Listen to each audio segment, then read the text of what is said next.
Oh my goodness, Mark. Oh my goodness. What I've got to tell you. What I've got to tell you. I'd like to welcome everybody back to the Trampled Underfoot podcast show. And your hosts are Mark Lindsay out on the West Coast and Eloy Escagedo down here south, hugging the border 90 miles away from Cuba here in Florida. Um, Welcome, folks. You make it sound so exotic and so far away. Oh, arcane traveler from a distant land. It really it really is because it's kind of like the phallus going down into That's one way of looking at it, I guess. But hey, it's good to be back. It's good to be here, and it's good to be alive. I mean, that is a phew. truism. That is a truism. I will, Yeah, yes, yeah, double that. and I know there's a lot of stuff going on right now, but no matter how bad it is, it could always get worse. So, Don't use the don't use the don't use the no, as I'm bad as serious. it is, it can always be worse because it's We're it's true. But we're boy, we're both healthy. We're both sitting upright. We're both, uh, you know, indoors in more or less climate controlled environments. It may be hotter, it may be colder, but everything is relative. We're fairly safe. We're fairly secure. We don't have barbarians at the gate. We're not searching for our next meal. We're not hiding. We're not stashing our food in holes in the ground. We're not living in caves. Life is good. if you put it in terms of all the things that could go wrong, Hmm.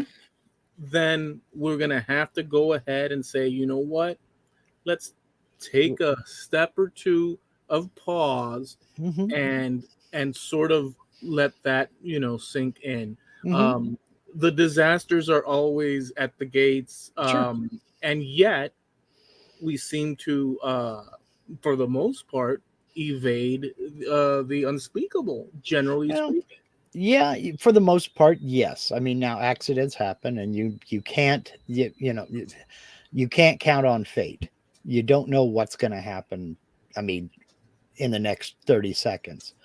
But overall, yes, things could be better, but they could also be worse. So let's just live in the moment and enjoy right now. So, Yeah.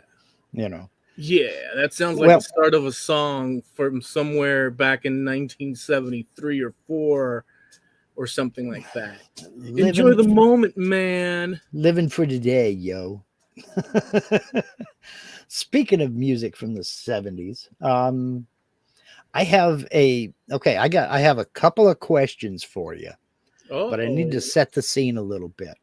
And it's going to require a lot of speculation. The questions I'm going to ask you, I know it's going to require a lot of speculation. I'm gonna be very biased, and I'm gonna be, in other words, I'm not gonna second guess myself. I'm just gonna throw it back whatever you need to, Okay. It's whatever you ask. it's going I'm to not gonna require a little bit of setup. Now, I've been holding on to one of these things for a while because it's something I didn't know. I found out about this about a month and a half ago. well, And wait a second. I have refrained from telling you about this or even seeing if you already knew it for about a month and a half just so we could get to it. Okay, that'll be interesting. That'll be interesting. Okay. I So, think. well, let's go back to the 1960s. Whoa. And are you familiar with a song by a group called the Easy Beats called Friday on My Mind? Can you hum the tune in time Da, with your da, foot da, da, pad? da, da, da, da, da. Da, da, da, da, da, da, da, da, da, da. Okay, Da, that's da, gonna da, be a da, no. da, da, da, da, da. Doo, doo, doo, doo, doo, doo, doo, doo, doo, doo. Da, da, da, da, da, da, da, da, da. Anyway, okay. It was the song was called Friday on My Mind. Okay. They're a band from Australia. It was Oh. an international hit in the Oh. Okay. US. It got to like number 3 or number 4 on the top 10. Okay. And it was really really big. Well, one of the rhythm guitarist for that group and his a bandmate. Basically, after that band broke up, they got together and decided to just become a songwriting and producing duo. Okay. And this was a guy by the name of George and his friend Harry. Now, George had brothers. George was born in Scotland, Oh but my goodness. then, he and his brothers, all born in Scotland, I know where you're going with this now. moved to Australia. This sounds eerily familiar to a certain group that blew up throughout the 70s and 80s. But I'll let you continue. Yes. Is it what I'm thinking? I don't know. We'll find out in just a second. George and Harry had another hit as songwriters in 1977. Believe it or not, a disco song by a guy by the name of John Paul Young called "Love Is in the Air." You remember that one? The Love is in the air. Yeah. In the way I look around. Whatever. Yeah, but I'd have to hear the melody to recharge my and say, yeah, because right now it's just in the blur. Well, George and Harry became very, very big songwriters and huge producers, much more successful than they ever were with the Easy Beats. Okay. What the part I did not know was that he wrote that song, that "Love Is in the Air," that disco song. Because when you think about his brothers, his two younger brothers, they're absolutely the I can't say that word. Antithesis. Thank you. Antithesis. I can't say that word with or without my dentures. Yeah. They're absolutely I'll just say this, the opposite of everything disco. Okay, they're well, brothers. if you already know this story, then I'll just go ahead and do the grand reveal for everybody out there. George's last name is Young, and his younger brothers are named Malcolm and Angus. Okay, I did not know that then. And I was thinking of the Bee Gees. you know what? I thought that's where people were going to go, the Bee Gees. Yeah. But his name was George Young, and his brothers are Angus Young and Malcolm Young. Of course, the root of AC/DC.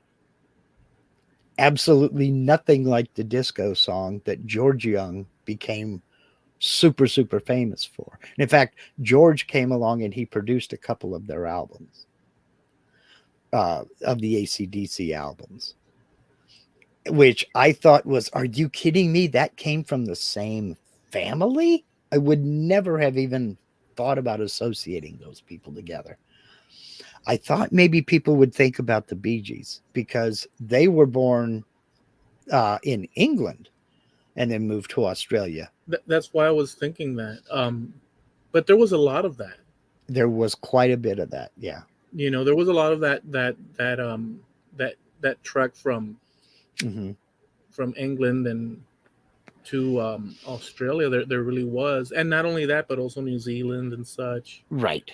There was a lot of that, even past the time of the 17 and 1800s. There's still people traveling and moving over there and all that good stuff. So that's why I thought, oh, it sounds like this would fit with the Bee Gees somehow. Now, I would not have thought that. Yeah. Go ahead. Okay. Would you have thought that I would bring up the Bee Gees as a subject voluntarily?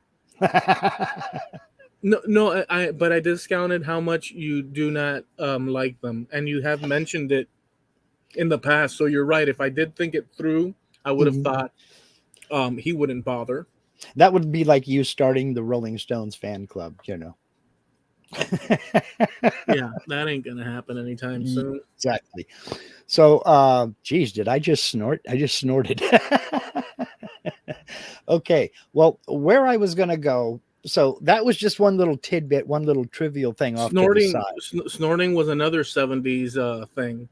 Just yeah, it was a Pat Travers song, "Snorting Whiskey." Yeah.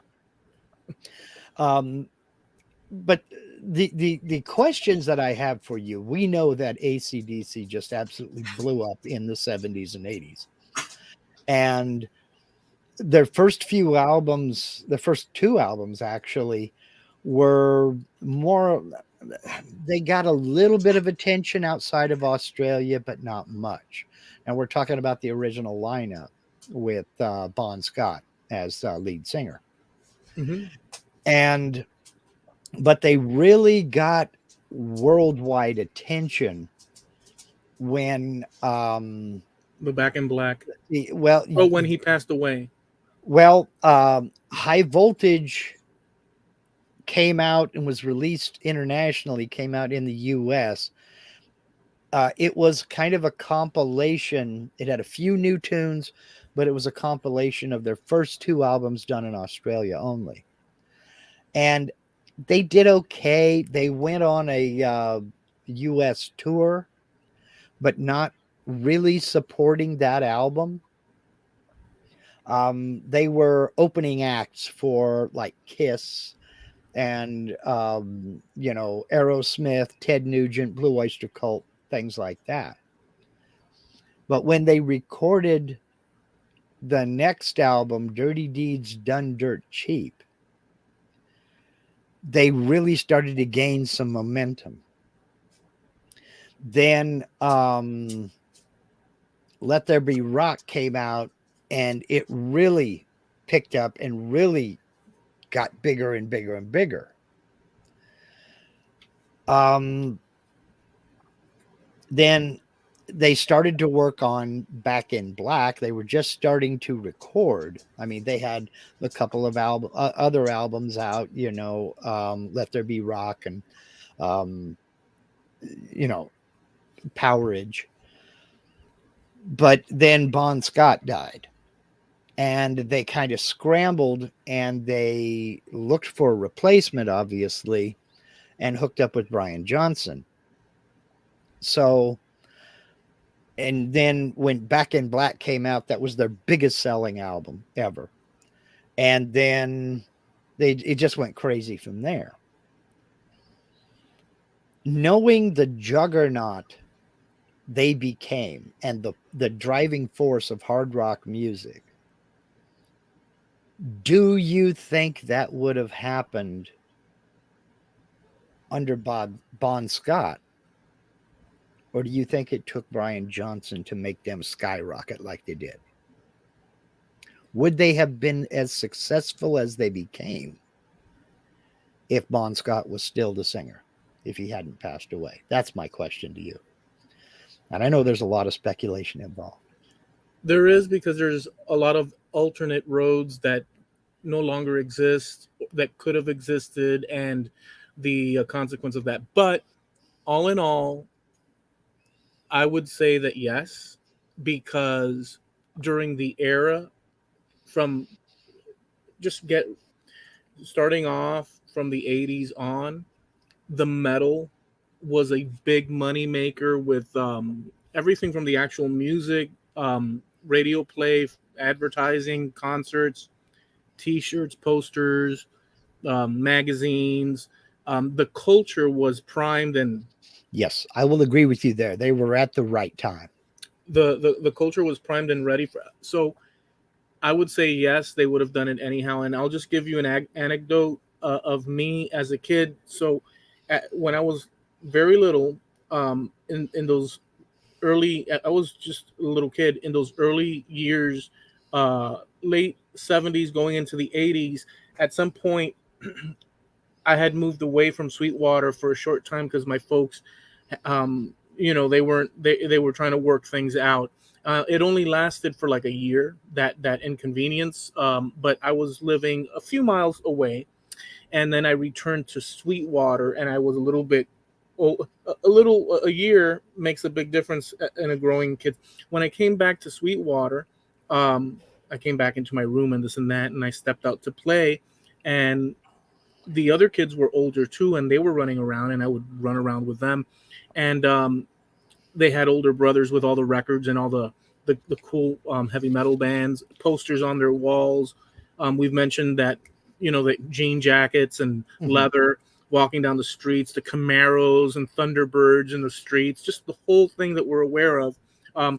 Well, guys like you and from your time, we were looking up towards, right? Because you were the older kids and stuff. Although you were a little bit older than that, maybe not that much, but you were somewhere around the older brother's age. Mm-hmm. So you would have been the equivalent back then of the ones that, some were into karate. Yeah. Literally, they'd wear karate suits all day long because of the Bruce Lee thing. And Oh you'd yeah. see that. Sweetwater was such an incredible place in that respect, at least from my perspective, just out towards the world. And they would bring cassettes and records from their older brothers, and we'd sit on the hoods of the car and listen to the cassettes on boom boxes and the whole 9 yards. And one of the ones was when they brought me AC/DC, Back in Black, and my friend, likely it was my friend John. I have pictures of him when we were. He said, "Look, let's check out AC/DC. This is their new singer." And I'm paraphrasing what we might have said Yeah. in like a long time. But well, what happened to the old singer? And he said, "Oh, he died." Yeah. And for me as a kid, that concept Mm-hmm. was not, so wait a second, this is a band and this is a new singer within and so the other guy died. I found that it was just a moment of, and we played it. And when we played Back in Black, it must have been 83, 82, 83. I don't know when that album came out. We were Back in Black was 1980. Was it?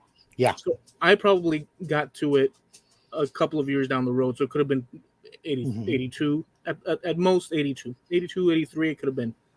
But we were little kids sitting on the hoods of cars. And the whole concept, and there were other albums that we listened to, but no, this is the guy. And when I heard that was it. I couldn't believe the sonic explosion of awesomeness that was coming from the freaking boombox. AC/DC. So so I remember that story in that era, maybe a few years out, of that happening, and that stuck with me. Later, I found out as you get older, you read and whatnot, and this and that. Sure. But so my long story short, I would think that they would have just the same because the music was there, and yeah, they would have done it either way. Well, see, my exposure to them comes about slightly differently in that you guys were looking up to the older brothers and what have you. I discovered AC/DC through my younger brother. I was, 18 or 19 years old, something like that. And our cousin came to visit. I was married and living out in my own house. And my younger cousin came to visit and stayed with my family, and I came over to visit one day, me and my ex-wife, and they were out in the garage playing pool on the pool table, and the boombox going, and he was playing Highway to Hell, the cassette. And I had never heard this band before, and I'm like, dang, this is good. Who is this? This is AC/DC. And he, gave me the cassette cover, and I'm checking it out and everything else. And the more it's playing, the more I liked them. And I just, dude, I came in halfway. Flip that back over. Let's hear the first half of side one, So he did and everything. Yeah. And I started digging it. So I went, not that same day. I think I waited a couple days till payday probably, and then went and bought that album. And then saw that they had other albums in the stack too. So I just grabbed the next one that happened to be there, because I don't know. I'm discovering a band, but I knew I liked that album, but I had the money. So I'm just like, okay, let me grab this one. And that was Dirty Deeds Done Dirt Cheap. And I became a fan from there. Well, yeah, they were, I'm sorry. I was, oh, go ahead. No, go ahead on. No, I'm sorry. It's just as a memory popped into my. Apart from the Black and Black, and one day my friend pops out with the Who Made Who, and he brought it to me and he says, "Dude, you got to listen to this one. It's awesome." I said, "Oh, Who Made Who?" And he said, "Yeah, it's about aliens." I remembered that because it was such a weird thing for him to say, and I believed that there had to be something about aliens, so I went about listening to the album, and I could never connect anything to do with aliens. Obviously, the title says "Who Made Who." Who knows where he got it? But it's an example of little kids saying off the cuff things, and then that being deposited in another person's mind, in another kid's mind, and then it totally screwing up their reality. It's about aliens. Um, I can But you know what I mean, though, I right? know exactly where he got that from. And I Okay. can tell you where he got that from. Because I remember when that album came out, it's actually the soundtrack to a movie called Yeah. Maximum Overdrive, Uh-huh. written by Stephen King. It's a comedy horror kind of a movie. The movie itself is very forgettable. It's not that good of a flick. I mean, if you're into that kind of thing, go for it. Basically, the Earth crosses the tail of a comet, and machines basically come to life and become sentient beings, right? Okay. And go on a killing spree. It's very, very forgettable, but I can remember when that movie came out, the big selling point and the reason I saw it was because the entire soundtrack was AC/DC. And the Who Made Who album was the soundtrack to the movie. So there's some sort of connection there. But yeah. And so I went and saw the movie. It was meh, but the soundtrack was cool. And it was a mixture of Brian Johnson and Bon Scott and Yeah. a couple of instrumentals that were from the Bon Scott era, Chase the Ace and a couple of others. Sink the Pink was on that as well.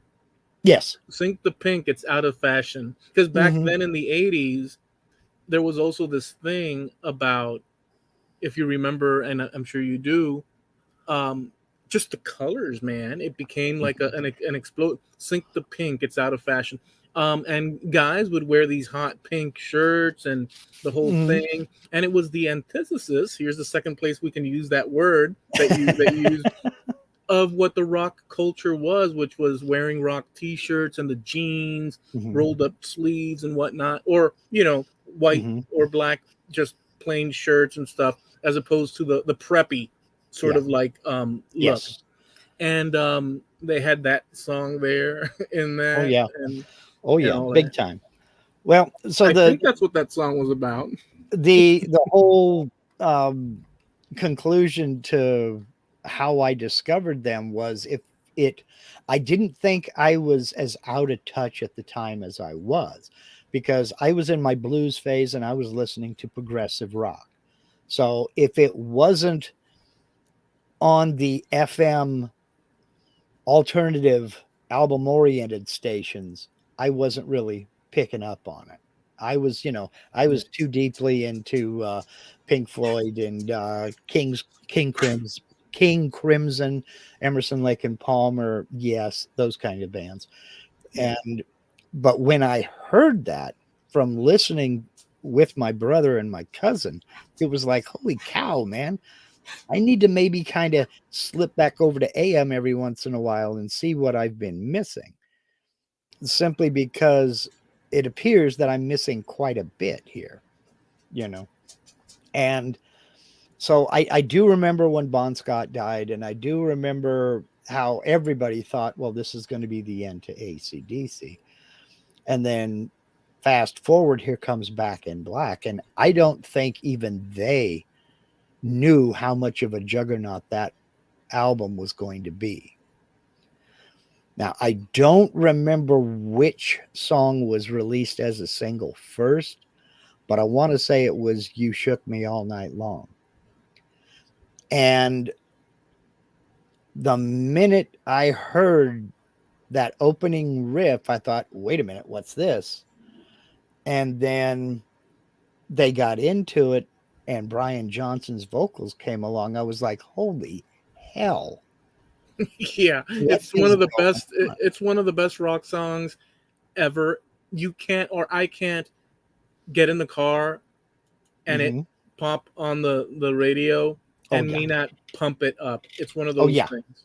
Oh, yeah. The volume will go up. And that led me to my classic saying, I don't always listen to AC/DC, but when I do, so do my neighbors, because you cannot turn that down. You know, it just it's not authorized. So, It's such a powerful song. mhm. I mean, Well, yeah. I also remember that Brian Johnson took a little bit of flack because people were saying, "Oh, he's just trying to sound like Bon Scott." That's his voice. He doesn't put on anything. If you listen to him speak, that's his voice. That's just how he sings. Well, And in he doesn't squeak like that in normal talk. He's got no, like but his that gravelly, oh yeah. that gravelly part, he's very seriously Geordie. I will tell you that. From Newcastle in the UK, and he he was singing with a band called Geordie, and believe it or not, they first heard his name from Bon Scott. Yeah. When Bon had told Malcolm about this guy named let's see, I'm finding it here.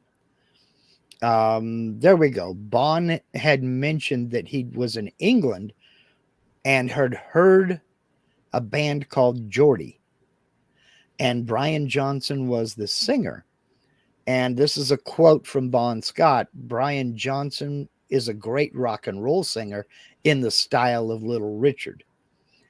You know, he's a guy that knows what rock and roll is all about. So when Angus and Malcolm were talking about what they were going to do with the band, that was the first name they came up with. And so they auditioned him and about 5, 6 other singers, then called Brian Johnson back, and they sang and recorded a couple of songs. And then the next day, they officially invited him to become the next lead singer. But if Bon Scott hadn't have seen him performing with Geordie, That would never have happened. it may never have happened because he was virtually unknown. And in fact, he had quit singing and gone back to work. He was a car mechanic. So it may never have happened. They'd have never chanced to cross him. But they did look at other singers, but they ended up going with Brian Johnson. But that is just his voice. I mean, there are some recordings out there of Geordie on YouTube, and his voice was like that long before AC/DC ever became popular. So no, he's not trying to imitate Bon Scott. That's just him. So Yeah. Yeah, I never even thought in terms of that. Although people might have said that, but yeah, I didn't think in terms of that. at the very beginning, there was a lot of that. Oh, he's trying to imitate Bon Scott. But you know what? That goes on all the time because you get used to a band's lineup and then they replace people for one reason or another. And it's never as good. I mean, look at the Van Halen, David Lee Roth versus Sammy Hagar. I mean, that started fist fights. You know, you either So love did this or you don't, you know. so did the Black Sabbath roster change as well. Yeah. I think Dio is a way better singer than Ozzy by leaps and bounds, but better is not, technically. And by the way, Dio was really good, but technically better is not always, because rock and roll at the end of the day has an element of off the cuff, and Ozzy's great, but Mhm. the point is that sometimes it fits, and it doesn't have to be that the person is proficient like a maestro. He Mhm. could be just simply rock and roll, Yeah. and so that's, you could be technical and not really have the magic. Yeah. I just think that there is a lot of evolution in every band. Every band will refine their sound, they'll refine their expertise. I mean, I know people who are diehard Rush fans who love the early Rush before Geddy Lee started playing synthesizer or keyboard. Yeah. They don't like the fact that keyboard or synthesizer was added to Rush. They want back in the old, the old early days where we're a three-piece combo and it's guitar, bass, and drums, and that's it. They still like Rush, but they like, give me the fly by night days and forget the Tom Sawyer days. And to me, I just see it as an evolution. Well, replacing band members, whether they be a singer or a guitarist or both, I see that also as an evolution. A lot of it has happened because, due to outside forces. I mean, look at Ozzy with Randy Rhoads. I mean, Ozzy had no control over what happened to Randy Rhoads, but he didn't quit. He kept going even after Randy Rhoads was killed. And you can argue I prefer it with Randy Rhoads versus any other guitarist, but that doesn't mean Ozzy himself is better or worse. It's an evolution. It's a different. So you have like the David Lee Roth era Van Halen, and you have the Sammy Hagar era Van Halen. You have the Bon Scott era AC/DC. You have the Brian Johnson era AC/DC. I just wonder if they would have. Now they would have traveled up to a level of success under Bon Scott, no doubt. They were already there. The trajectory was already set. But would they have become the powerhouse that so many other groups modeled themselves after under Bon Scott as they did with Brian Johnson?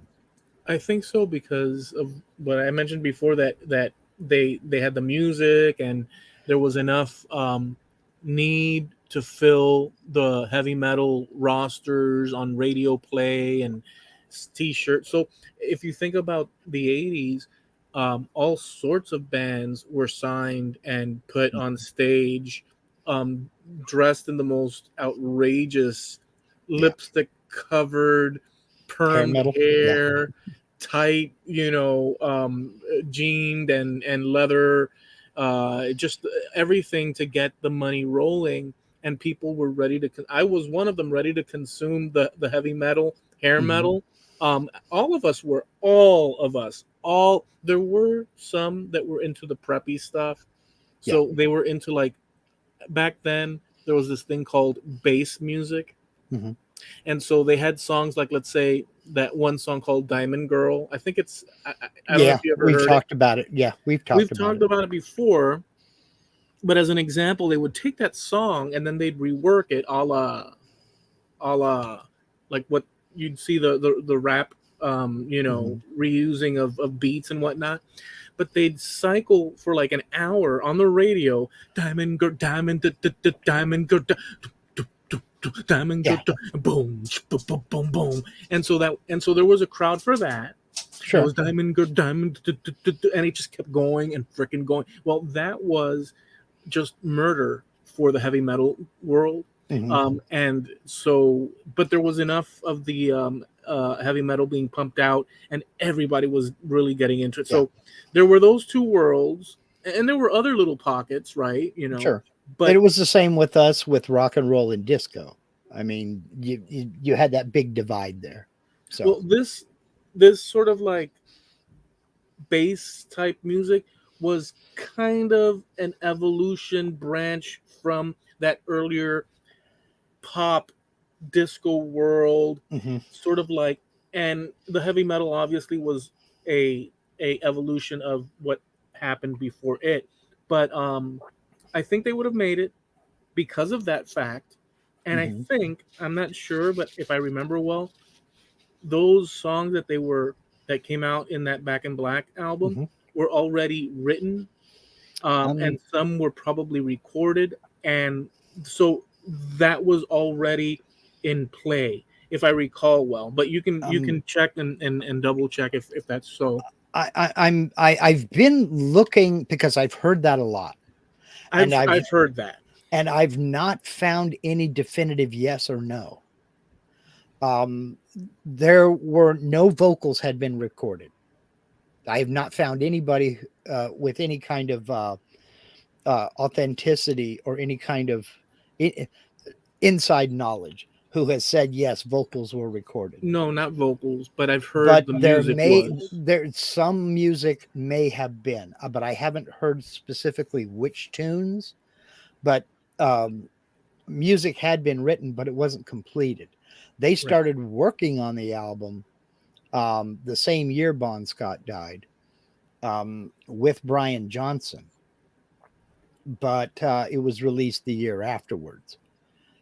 And in fact, the the band was just gonna call it quits and just break up and everybody go their separate ways. It was Bon Scott's parents that said, "Don't do it. Keep going. Find another singer and keep going." There's no way Bon would have wanted you to quit. So they did. And the rest, as they say, is history. Yeah. But, I mean, they became a juggernaut. And much like the case with the rock versus disco, there were a few breakout names in rock that broke through the disco hex, I'll call it, and made it into the top 40. But for the most part, during that era, the rock fans were we were the minority, because everybody was going, "Oh no, you got to listen to the Bee Gees. Oh no, you got to listen to this group or that group that I can't even name. I don't even know the names of." And I was like, "Yeah, but I can't. I just can't, man. It's not my style of music. I'll switch to country first." And that's when I started taking the deeper dive into blues and started figuring out the roots of this stuff, where it all came from. And it was just like, I wasn't trying to perpetuate any kind of a divide amongst my friends and family or anything. It's just a lot of people kind of went their own separate ways after that. It was weird. It was strange. It's funny how music can bring people together, but can also divide them like crazy. Yeah. Like anything. Yeah. If you have something that's meaningful to people and you have choices to be made, it's like people are going to, and then they get passionate about it. And it's just, and music, it was something that we had. And unlike today, we have music, obviously, but we've talked about this.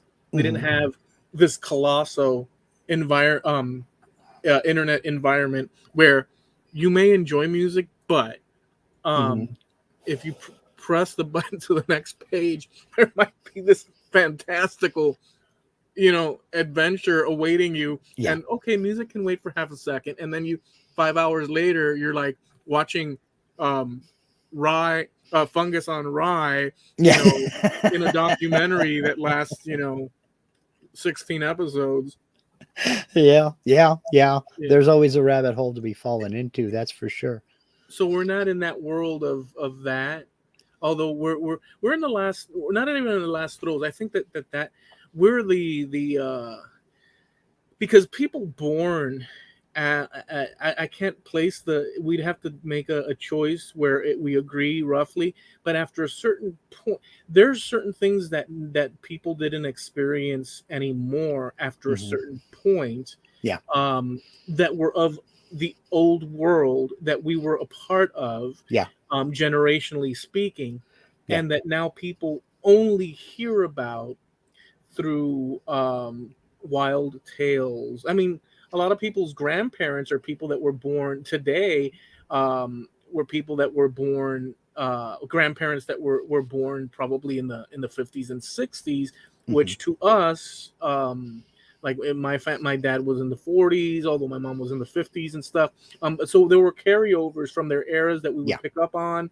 But as we're going and going and going, those things get left behind, and so kids have reference points. Luckily, there's the internet, but there's not the same thing as being Well, in that world at that time. that's because I think music has taken on a different level of importance in people's lives than it did to you and me. Because um, the very, very few young people that I have talked to, and no, I'm not out on the street asking people questions or interviewing folks, but like my grandkids, they can't fathom the concept of going over to a friend's house just to listen to music.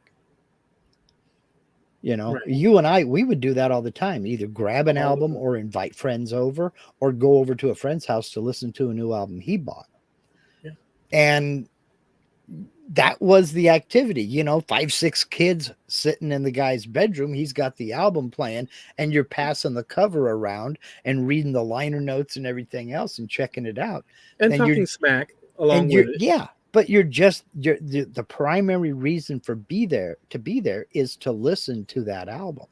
Hey, I You know? remember, I just to tell you, I've told you in the past, but it's one of those things. I met my friend Ernie back in the 80s. Um, and one day, hey man, you gonna be around? Yeah. And so on the phone, and I bike ride over. Another thing and I would bike ride over, and then you get there, and he lived like on the third floor, within Sweetwater, but you're biking. So not only do you have, hey mom, I'll be back later. Mm-hmm. There was no, at what time precisely are you, for me, at least in my case, Yeah. we're in Sweetwater. Don't cross out of Sweetwater because there was a barrier. So you go bike riding, you take your bike, you'd either walk it up the steps, the stairs, which 3 floors, I don't think so. So there was this little elevator. I'd prop it up and I'd go up to the, and hey man, what's going on? And go to his room. He's got his rock and roll and all his stuff. And he'd have this cassette sitting there one time, and it was Whitesnake sitting there. And I had my cassettes that I brought with me and stuff, and I, oh dude, Whitesnake. I said, oh dude, Whitesnake, and he's like, dude, that record sucks, man. I can't believe Yeah. He goes, I can't believe I bought that crap. It sucks. And it had what's that song? You don't know where I'm going. I don't know where I'm going. Here I go again. Yeah. Here I go again. So it had that song, and so just on that, Mm-hmm. it had it within that little cassette thing, and the cover with that Mhm. melted like logo and stuff. I was like, dude, you don't like it? And I'm already, as a kid, I'm already calculating. I said, dude, I've got you want to trade it? I've got Kubla Khan. There was this band that I had bought. I don't even know what trade I made with that cassette, but there were trades going on everywhere. Yeah. And people were copying stuff and returning stuff. And it was like, talk about theft of intellectual, it was everywhere. Yeah. Everybody was copying stuff. Mm-hmm. And guess what? People still bought the album. But in any event, I said, I've got Kubla Khan, and he put it on, but I didn't like Kubla Khan. It was like, to me, it was like a cheap, and they're not bad. But back then I was like, they're a cheap copy of Metallica and heavy metal. And so he put it on, and he heard it, and it had this like demon creature like on the cover, and he was like, yeah, man, this is the stuff. This is the stuff. I said, so do you want to trade for Whitesnake? He says, yeah, man, take that crap. And we traded. So he kept the Kubla Khan, which I thought was a travesty, every time I tried and play it. And I got myself my freaking Whitesnake album. I took off. Like, stuff like that, happen all the time. Absolutely. Absolutely. That's how you discovered new bands. That's how you checked out an album before you went and spent your allowance on it. Was somebody else spent their allowance on it because they listened to another friend copy of the same album. Me growing up there in the San Francisco Bay Area, I didn't have the money to go out and buy a cassette recorder that would hook up to our stereo so that I could record an album on cassette. In fact, I got an 8-track recorder for Christmas one year, and it was an expensive piece. I mean, it was close to $100, and back then $100 was a lot of money. I mean, a lot of money. When you figure we bought a brand new car for $3,000, $100 was a huge chunk of change. Yeah. It was the only thing I got that year for Christmas, but I was over the moon because I got that 8-track recorder that I could plug into my stereo and record albums onto. And I made my own mixtapes, and that's what I played in the car when I was driving around with my friends. But it that was how we experienced the music, and they can't wrap their heads around that. You got a song you want to share with a friend, you either text them, check this out, or you set up a playlist where you guys can swap music back and forth or what have you. You're in separate buildings, in some cases separate states. You're not getting together to experience the music the way it was meant to be experienced, and that is put the needle on side one, let it play through, take a break, everybody runs to the bathroom, does what they got to do, sit down, and then play side two, which is, to me, absolutely the best way to experience it. But that concept is just foreign now. And there was another thing too, that the musicians, for the most part, were kind of mysterious and Mm-hmm. and like you didn't know much about them. You'd see a picture of them, maybe an article, Mm-hmm. but it was just enough to get some information on the background of stuff. But you still, like, I remember the Ozzy Osbourne ate a bat. My friends would say, "Dude, Ozzy ate a bat on stage," and like, so that story just kept getting passed around and passed because Yeah. that's how people did. They would pass it. Someone would read the article, or maybe it was on the news, and whatever, and then you passed it around, and then everybody got Mm-hmm. the information, and they'd tell their variation of the story. So by the end of the time, Yeah. at the end of the line, he not only did he eat a bat, but he ate a goat and and a Yeah. camel too. Yeah. And chased it down with a cow. Alice Cooper tells a similar story about, the old story we heard was Alice Cooper bit the head off a chicken on stage. I heard that one. And that is absolutely not the case. I mean, him and his guitarist and his bass player all tell the same story. And that is, they were playing, I think, in Detroit, and somebody threw a chicken up on stage. A chicken ended up on stage. He says, "So I picked it up. It's a bird. Fly away." And of course, the chicken more or less plummeted into the crowd because chickens And can't they fly. tore it to pieces. And they ripped it to shreds. The crowd ripped it to shreds. But it got turned around to where Alice Cooper bit the head off a chicken. No, it never happened. That must have been a terrible chicken fatality on the chicken. Yeah, that's killed not by killed by music listeners. Yeah. And but you're right. Mosh pit. There was no internet, so we had Horrible. mash pit. So we had no way to check or verify on this. If it wasn't in the newspaper or written in a book somewhere, there was no way to check on it. You couldn't follow. If you had a guitarist that you liked or a drummer that you liked and he left a band, you had no way of knowing where he went until you were reading the liner notes on somebody else's album and went, "Oh, wow, hey, he's playing with them now." Yeah. So, but now you can get on, every band member has their own website, and you can get on and say, "Oh, this guy left this band, he's playing with them now. Oh, okay, cool." And you can follow them along that way. But so instant information and instant verification of stories. Because believe me, if Alice Cooper bit the head off a chicken, it would have been viral. But back then, there was no way of verifying anything, this, that, or the other. I mean, all I can say is thank God that I grew up before cell phones, because if there's no evidence to prove it, I didn't do it. Yeah.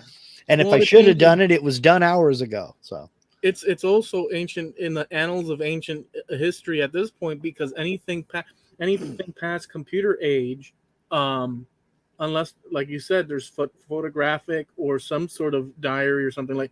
I mean, it is what it is. It's of that era. We are definitely in a new paradigm reality, with other included things that are part of our daily Yeah.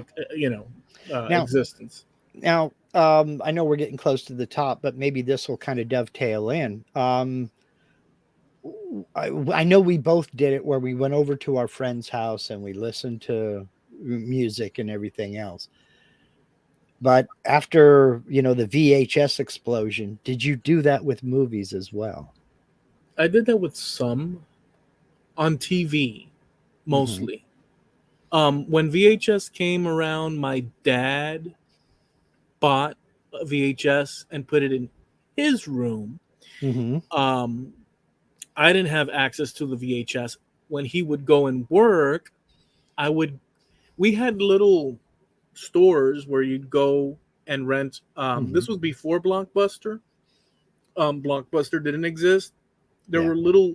You'd have a strip mall, and inside it, you'd have like one of the stores would have like just tons of movies, and you'd go there and you'd have your little card subscription, Mm-hmm. and you'd go and rent it for 3 days. I think they'd give you the rental for 3 days, and you had to do the whole rewind and the whole Yeah. thing. Please be Um, kind. Rewind. and so you'd go and watch your thing. So I'd go into his room and do that. When he upgraded, he passed on the VHS to me, and I finally got a VHS in my room. The same thing with the TVs. I started with a little black and Mm-hmm. white TV, and then which they had their own good TV, but somehow he brought me a new TV, a little Yeah. bit bigger and in color, and I was like, all right. And so it was sort of that kind of world, yeah. Yeah. Well, I didn't get my first VCR until 1982, so I was already 21 years old. And I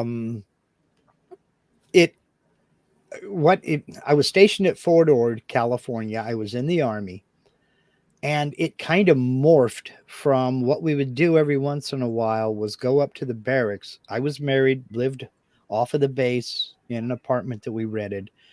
And we would go up into the barracks on a Friday or Saturday night and just say, hey, we're going to the drive-in movies. Anybody want to go? And off we would go. We'd put, 8, 10, 12 GIs in the bed of the pickup. Everybody'd bring their sleeping bag and we'd lay them all out in the bed of the truck.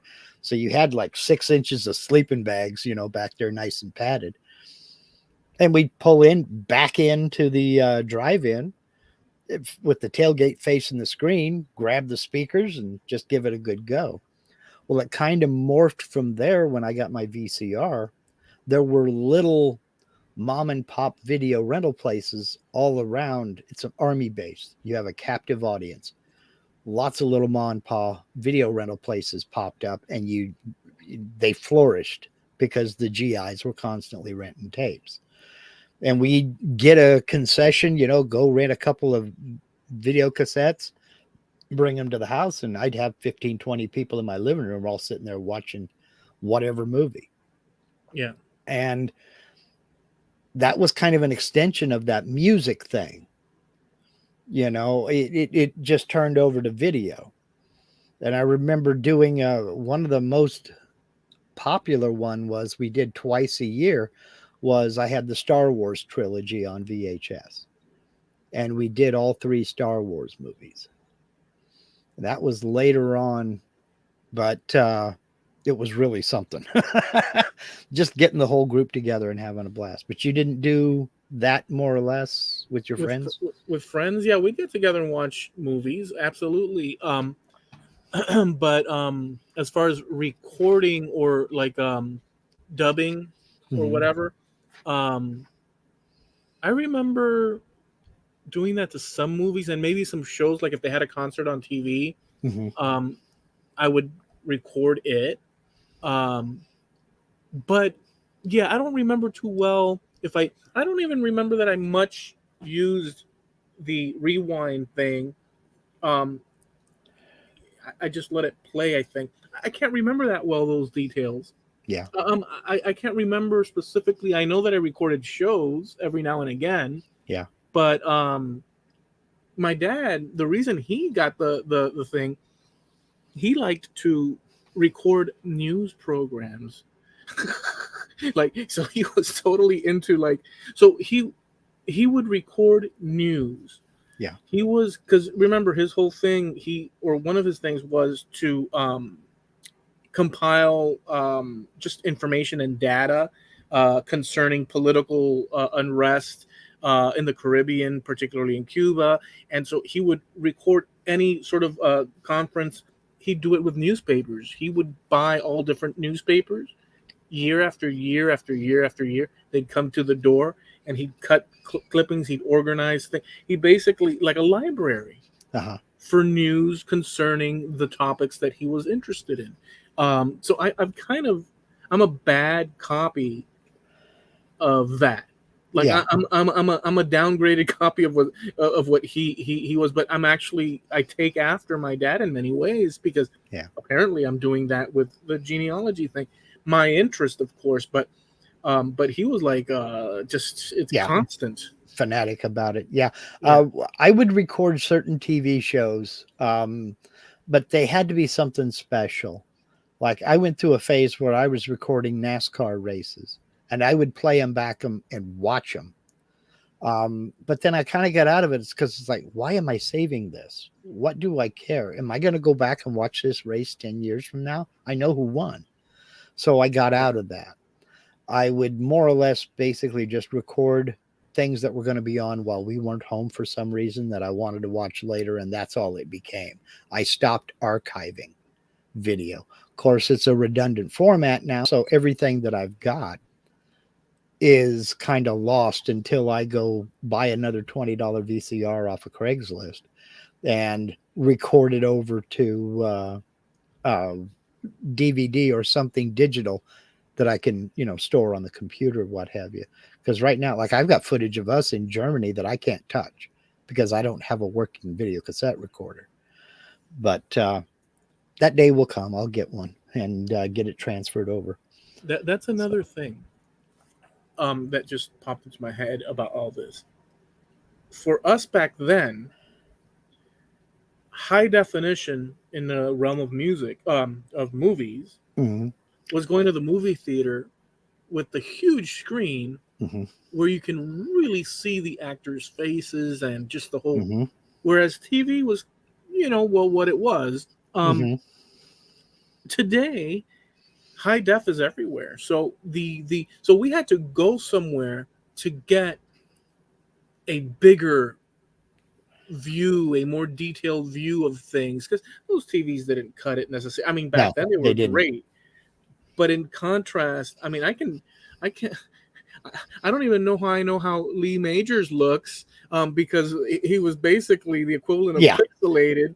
And yet I know who he is to this day, because it's blurry. The mind fills in the blanks. But we had to go to the theater for that high res, and we didn't call it that, but whatever. And today, I mean, you're in high res right now. I don't have to go to the movie. In fact, I don't have to go and see you. I can see you perfectly, as probably better than with my eyes, because my eyes.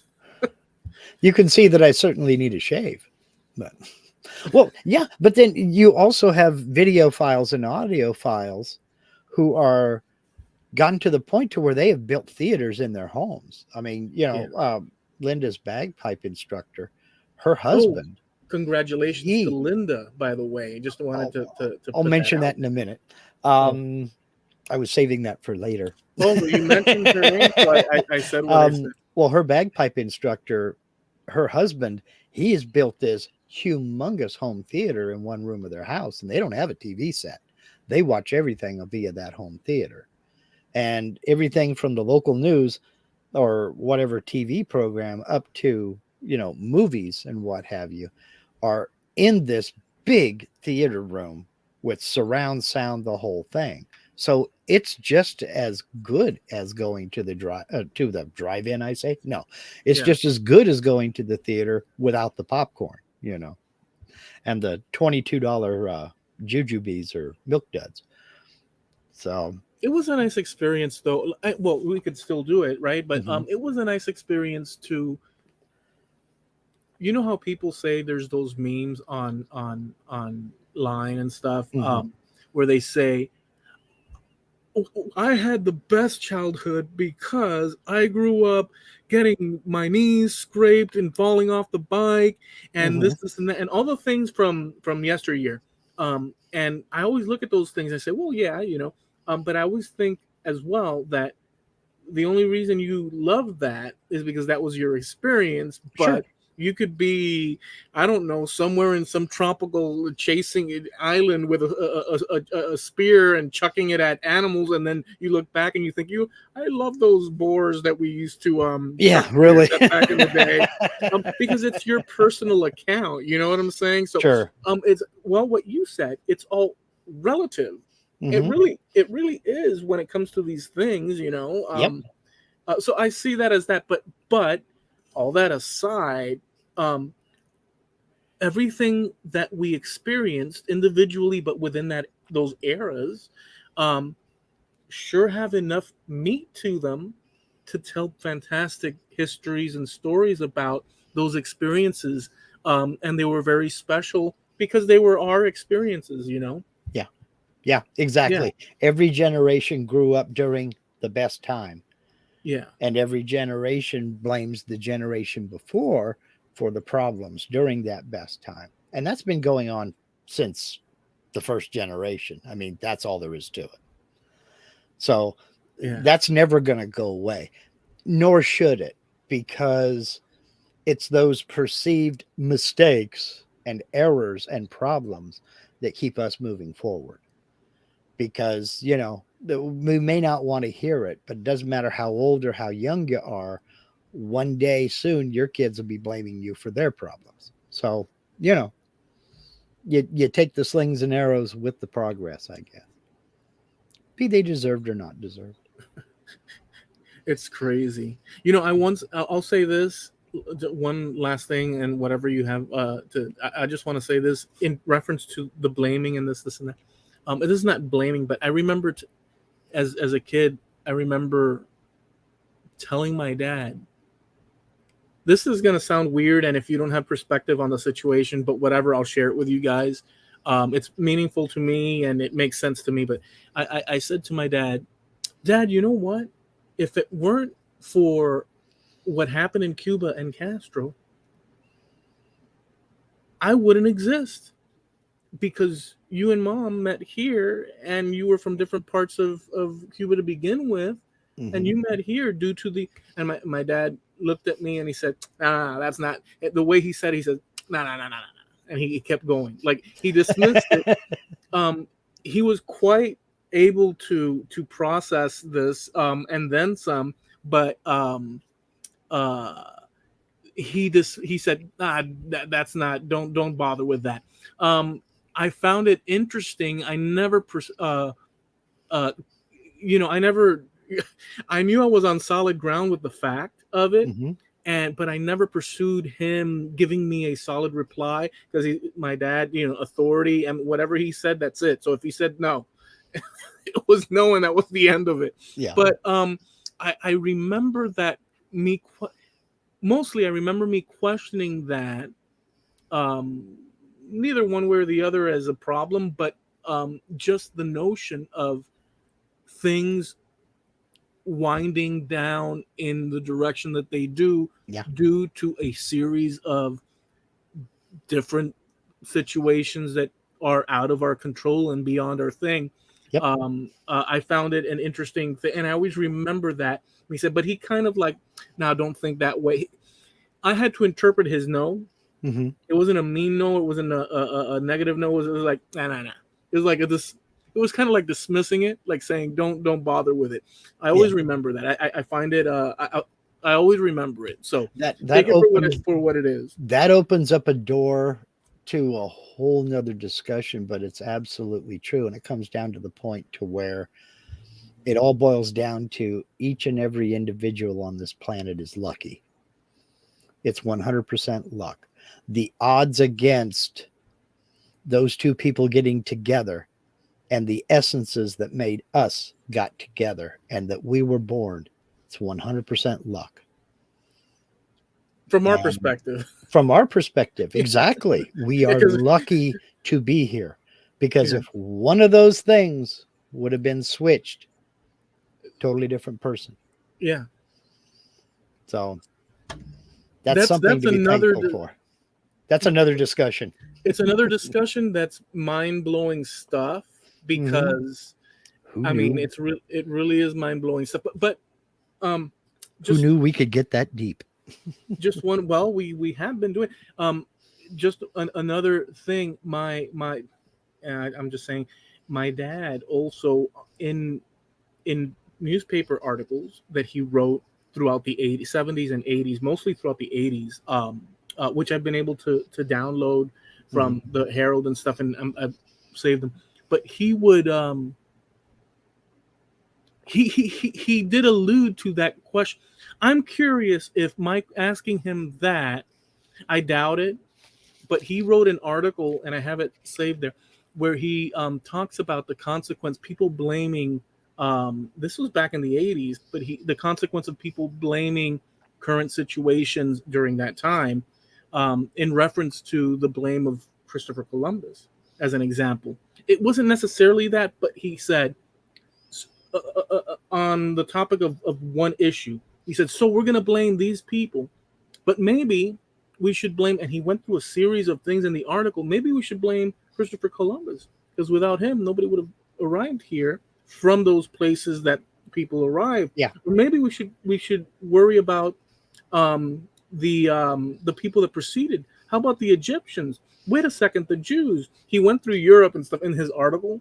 It all goes back to Adam and Eve, and it all goes back to Eve picking that apple. If she hadn't have picked that apple.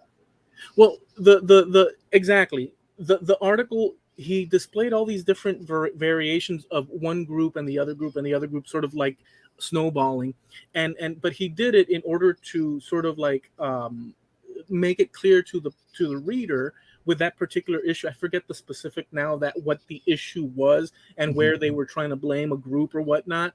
I forget the details of it, but he was trying to say that, look, it's all a progression of history and nothing is unscathed.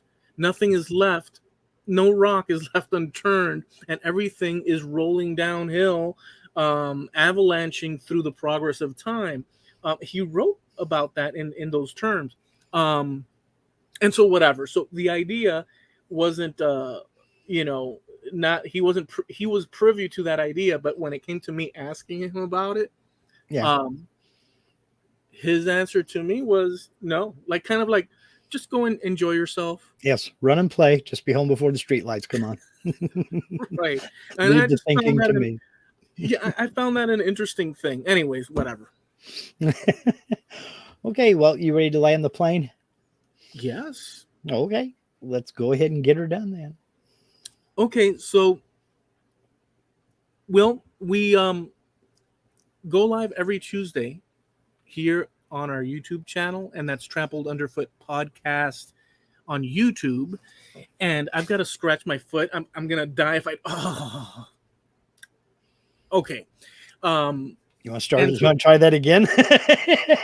Dude, I don't just my on the top. I'm wearing flip flops, and just right on the top. If I wouldn't have stopped, I would have had to suffer through it, and the suffering was too much.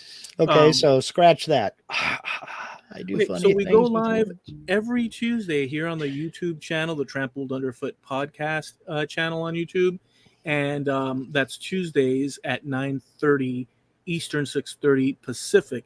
So we also have a website by the same name, trampledunderfootpodcast.com, and you can catch our past episodes over there. There's a button called the Wayback Machine button, and you can press that and check out all the different titles. And you can put them in your podcatcher and take them on the go. We're also over on Facebook, which is the Trampled Underfoot Podcast on Facebook. And we usually leave, pictures and links and stuff, depending on the topics that we cover on the show. So that's it. Oh, wait a second. That's true. We also are sponsored by Harneal Media, your website solution. Yeah, I got a new line. Harneal Media is your website solution if you're looking to improve, increase, or even develop a web presence. You need a website. Steve Nealon is your man. Steve can set you up with a website. He can web host. He can do as much or as little as you need for him to do. He's your one-stop shop. He can help you set up a web store for you to develop merch, sell t-shirts, baseball caps, coffee mugs, etc. They take care of the inventory. They take care of the collections. You just sit back and watch the orders come in. That's Steve Nealon at Harneal Media. That's HARNEAL media.com. Sponsor of Trampled Underfoot Podcast.com. All right. So listen, we do a after show, so stick around. For those of you that are here during this part of the broadcast, have a safe week, and thank you for hanging out with us. Good night. Peace.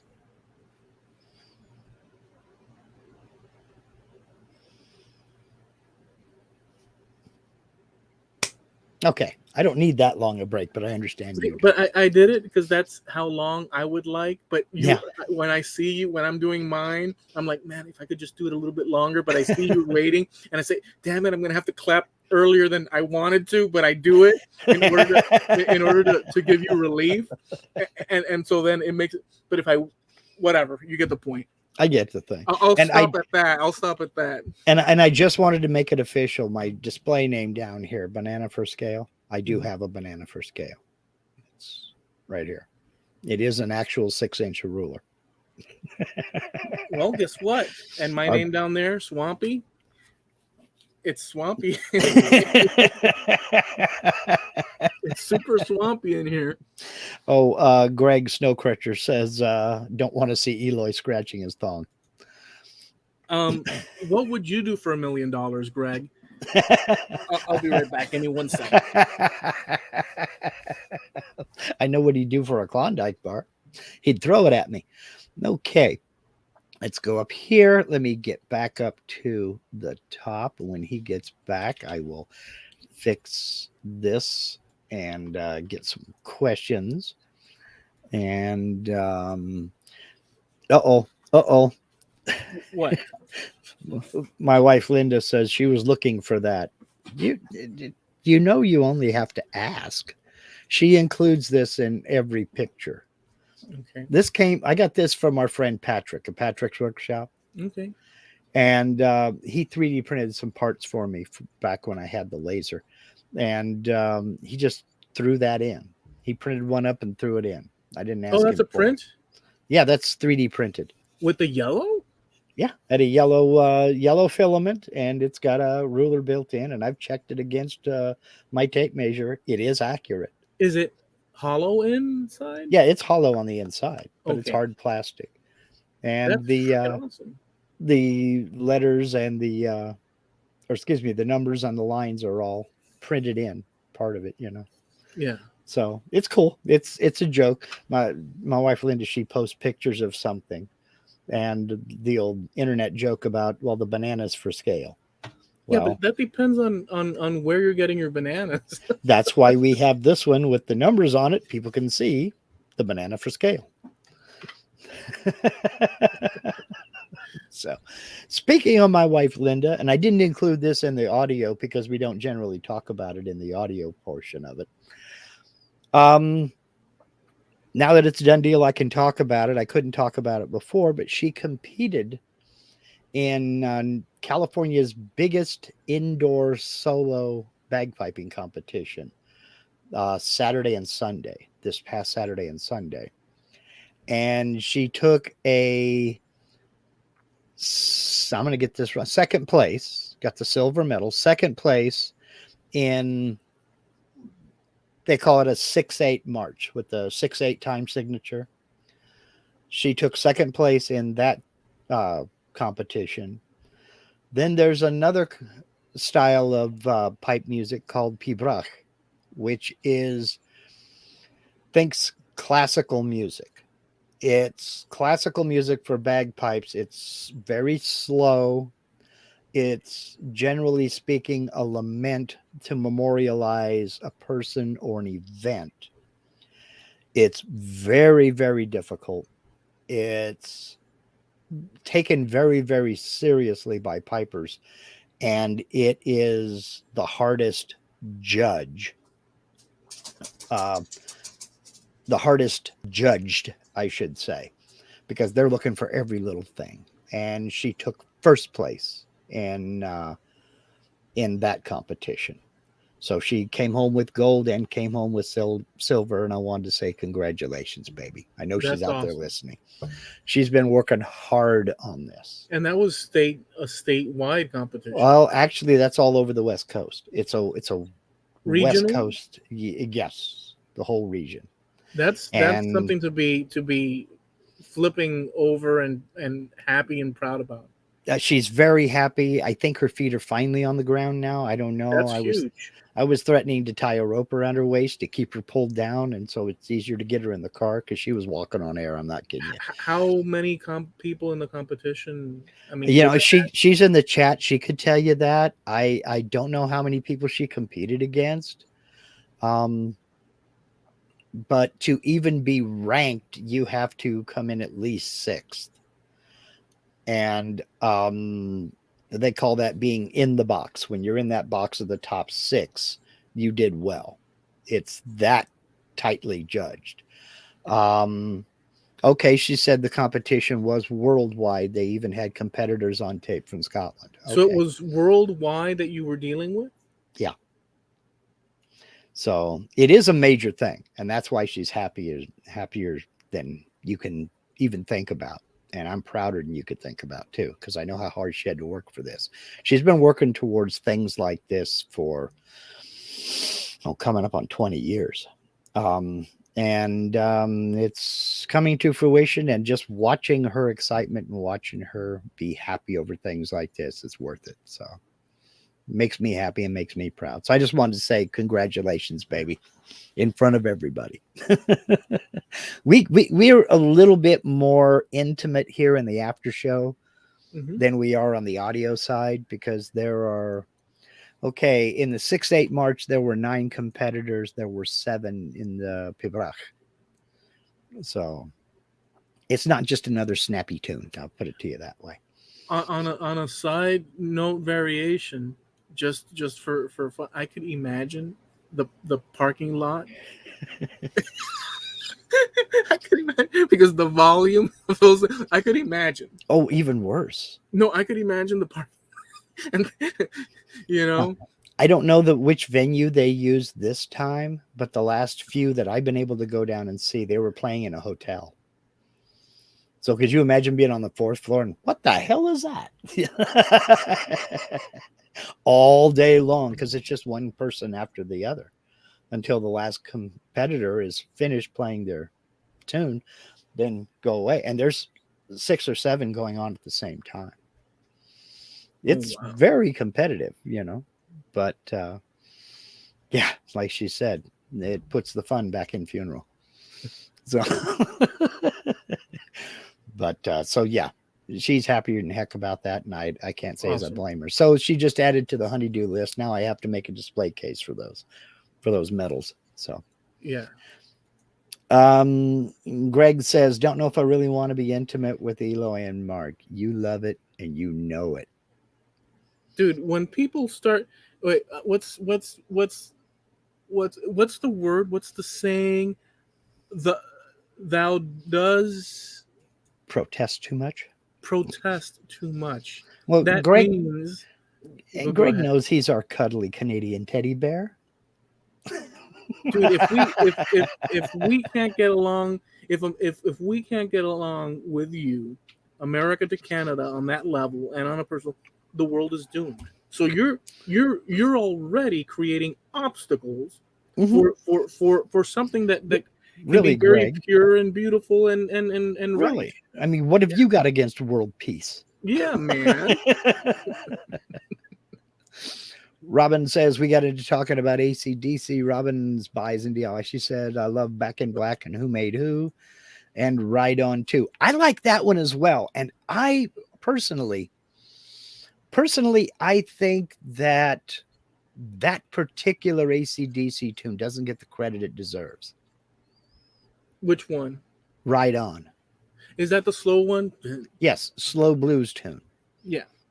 I that doesn't get the credit it deserves because No, it kind of ends the that album. I think it was on Who Made Who it at was. the end, and it sort of like it fades it away and stuff. I don't know if it comes back with Well, if I remember it correct. on the cassette, it's the end of side one, Uh-huh. and then Chase the Ace is the first one on side two. But let's see. Now, when talking about would AC/DC have become the juggernaut that they became under Brian Johnson, Mhm. would they have done that under Bon Scott? She says, yes, they would have because they had a great producer, which was Mutt Lange. Yeah, I will agree with that. Mutt Lange, when they hooked up with him, I think the sky is the limit. They definitely had the right producer. I was just wondering about anything more than anything else, the style and the vocal style of between Bon Scott and Brian Johnson are two different things because they never did a slow bluesy like Ride On. They never did a slow bluesy song like that With Brian under Johnson. Brian Johnson. Yeah. It was all hard driving, you know.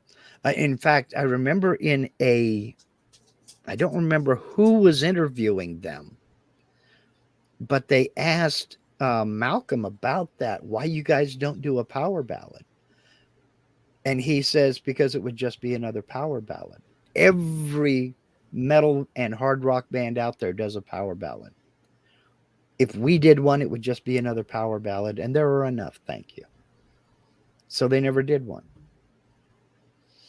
And Angus kind of turned it around and made a joke out of it like he does. He said, basically, I get mad when people say we've got 11 albums that sound exactly alike. We have 12 albums that sound exactly alike. You know, Yeah, he didn't see the need to change it up. They didn't change the I guess the not the style, but the recording technique or the style. Mm-hmm. Not one bit. And yet, well, to be honest with you, in my on in my I had Back in Black, Mm-hmm. and I had one that came out in I forget when it came out, but it was blow up your TV or your video, Blow up your radio. blow up your video or radio. Was it video? It was Let me it go back was and look. it was like a big TV or something, and then Angus jumping through the like that was the cover. It was like a cheesy cover. It was an awesome album. Yep. A lot of people didn't like it. I love that album. But the other ones I recorded. Blow up your video. Blow up your video. I'm sorry. Yeah. Blow up your video. The other ones I got from friends and stuff, but the ones that I owned that I went and purchased were just those two. Mm-hmm. There might have been a third one. I can't recall right now. But you had to choose your stuff. And if you wanted, this other band, you'd go. I mean, so Metallica, I went mm-hmm. through that. And just you had to choose. You couldn't purchase everything you wanted. No. And it also depended on what else come out. Because like Flick of the Switch, I didn't buy it until several years later because when Flick of the Switch came out, and that came out in 83, I was buying other stuff. There were other albums that came out. I went back and got that, and then various and sundry things happened, and my a lot of my records disappeared, shall we say. And then the next one I bought was Razor's Edge in 1990 when we lived over in Germany.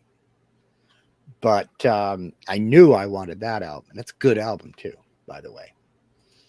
And that was the one with Money Talks and Thunderstruck and all the rest of them on it. Yeah, they've rocked for forever and mm-hmm. a day. Yeah. Okay. Here. Greg had said, I don't know if I wanted to. We did that already. Yeah, we did do that. Let's not rehash the past. Then my wife came in and said, I don't know if I want you to be intimate with Mark either. So, but then she came along and said, Eloy, you're on your own. it's hard to when there's layers of meaning behind this thing. You have to fill in the blank, so it's hard to know just exactly where that was going. But Yeah, I what's don't either. funny? Well, what's funny is that you know how if you replay these videos, the chat works usually pretty fairly within the Yeah, context of what's being talked about, but yeah. not always. And so I don't know if you've noticed, but sometimes you'll notice that the chat Mhm. is not matching what the heck the people are saying. So the context of the event in terms of Yes, response and whatnot is yes. totally a different Well, story. you have latency, and that let me explain. Let me explain to the best of my ability on that for those folks who are wondering about that. There is a built-in latency in StreamYard that we can do absolutely nothing about, and that is it takes time for the signals as we speak right now to get from StreamYard to YouTube, and then YouTube puts it through their buffers and broadcasts it out to you guys. It equals up to anywhere between 20 and 30 seconds. So, what I'm saying right now, you won't actually hear for another 20 or 30 seconds. So, when you reply to something out there in the chat, we're not getting it for 30 seconds. So, we've already gone on to something else, and then seeing your topic or seeing your comment, it's like, huh? You know, No, it's usually quick. You know what? We'd have to do a test on it. 30 seconds is a long time. Do you think that it's 30 seconds? it's anywhere between 20 and 30 seconds. That's the normal latency according to YouTube. Let's test it out right now. I'm going to say something. The moment you guys hear it out there in the chat, go ahead and type the response in the chat. The number that I want you to put in the chat is the number 1, and we'll start from here.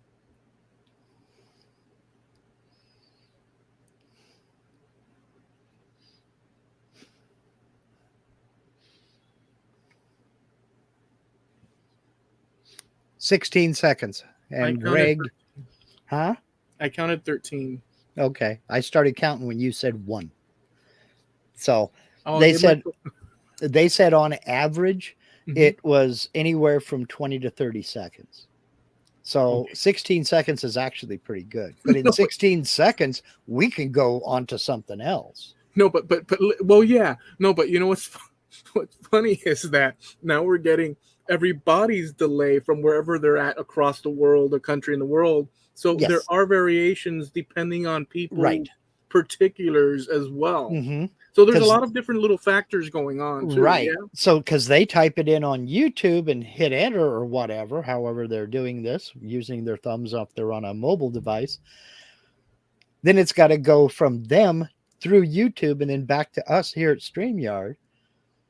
And that could take forever. So, So we're looking at anywhere from 15 on the conservatives, or no, on the which one would be the conservative side? It could take up to 30 seconds, and right. on the obvious thing here, it could be a 13 to 15, 16 second. Yeah. Let's say 16 second. So it's within that ballpark. It's not that considering we're sending a signal out across who knows where. Yeah.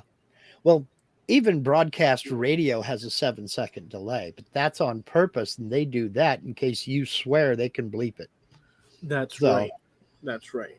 So if you call into a radio show or what have you, you're talking. That's why they tell you turn your radio down, because if you're listening to the radio, you're hearing what went out over the air 7 seconds ago. And Right. it confuses people, confuses the heck out of people. It confuses everybody. Uh-huh. So just everybody. It just ruins everything. When you have an echo, like there's been situations and like you say, hey man, hey man, hey man, hey man, hey man, what, hey man, hey man. Yeah, exactly. It's insanity, dude. You can't find your place anywhere, you know. Let's see. AC/DC. Billy Burt says AC/DC was the loudest concert I've ever been to. I don't know if they were the loudest one I've ever been to. They were loud, don't get me wrong. But I've been to some loud concerts. But they were one of the loudest, I'll say that. But that's not the kind of music that you can play quietly. If you have to turn the volume down, listen to something else. Put on Pink Floyd. I can absolutely tell you that the loudest concert that I went to, and I've been to a fair amount of concerts, by no means an exaggerated amount, like some of my friends down here that are prolific, but to me, Metallica, I saw them 2 or 3 times, and it didn't matter whether it was inside a stadium, which I did in one scenario, or even outside. Yeah. I left completely deaf. Yeah. Completely. Right. It was so brutal. It's enjoyable, but boy, it was, dude, it was so savage, dude. It was so savage. To me, I prefer the records, although I like the experience of the thing. Eric Clapton, for as an example, to see him in concert is on the ears. It's not, you're not fighting, you're enjoying it. It's enjoyable. Paul McCartney, likewise. But the heavy metal stuff is violent, dude. It's violent. Oh yeah. So I enjoy that on record. And it's also in that tonal range. It's a real deep tonal range that it's the vibrations seem to be more intense. My goodness, dude. Yeah. Oh my goodness. Yep. No. Not for me. Have you seen that thing, that joke that people put in memes where that guy, some dude, he goes, oh no. Have you seen that one? Yes. That's how I feel about these concerts anymore. No. No. Steve C says, and Steve C had to take off. I couldn't acknowledge we were in the middle of the audio portion. Brian Johnson recorded a vacuum cleaner commercial the day he got called to do the audition for AC/DC. Oh man, there is a series. I think it's a television series. It may be a series for one of the streaming services. I don't know. I don't think it's being made anymore. But I've seen a couple episodes on YouTube, and I'm probably going to get the name wrong. I'm looking it up right now. Brian Johnson, is it called A Life on the Road? Yes, it's called Brian Johnson, A Life on the Road. And he goes around and he interviews other performing artists. Yes, and even some really arty people. Like Robert Plant, Nick Mason, drummer for Pink Floyd. Oh my God, The Who, their lead singer, Roger Daltrey, spaced on the name, Mark Knopfler, Dave Grohl, even Dolly Parton. But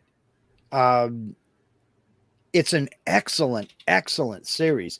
They spend about an hour just talking about music in general, life on the road, some of the crazy concerts they've been to, why did this band split up, or their experiences on the road, or what have you. It's a fascinating series. And in that series, you'll hear exactly how he talks. And you'll see why I say that that's just his natural voice. It does sound like he's got a load of driveway gravel in his throat. And with that Geordie accent, his voice is deeper than when he sings, but with that Newcastle accent, it's thank you, me old son, things like that. Spending a life out here on the road. It just kind of, and I do a crappy Geordie accent, but it's a fascinating series, and he talks some real good music with some real good performers. It's called Brian Johnson, A Life on the Road, and you'll find it. There are some episodes on YouTube, but I don't know what network it was created for.